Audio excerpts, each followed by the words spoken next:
So, Tim, you just announced that Southern National is going to be postponed temporarily at this point. What exactly has led to that scenario?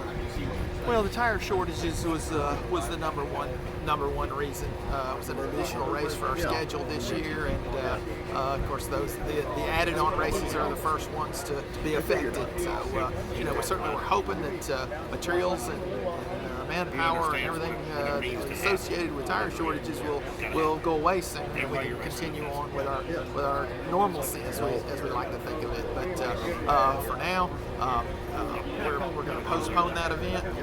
We're anxious to go back to Southern National Motorsports Park. Michael Diaz has been asking for a race for a couple of years, and we're gonna make sure we have one there because it's a great facility. And we're really looking forward to getting there. And as soon as everything lines up and we can go there and put on the kind of race that those fans deserve. What are the kind of procedures and precautions y'all are taking to try to mitigate the tire situation on your end? There's really not a whole lot we can do on our end. I mean, there's a real product shortage, components that go into the building of the tires. There's a shortage. It's not really our business to know exactly what that is, how long it's going to last, and I don't know that if we tried to, we can even find out. I don't know if anybody knows.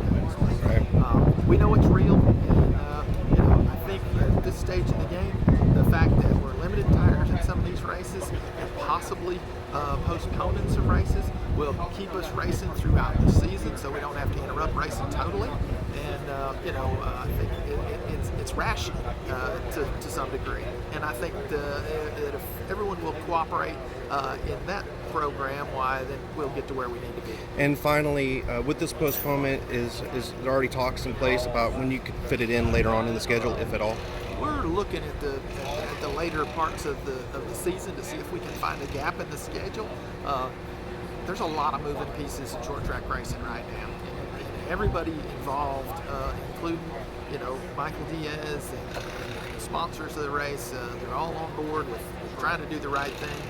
They want to work together and continue to try to find a suitable date to where there's not a conflicting date with another series. If we can get everybody to hold their engines for just a moment a lot here. of Pro moving late pieces that have to all line models, up. not a whole lot to cover.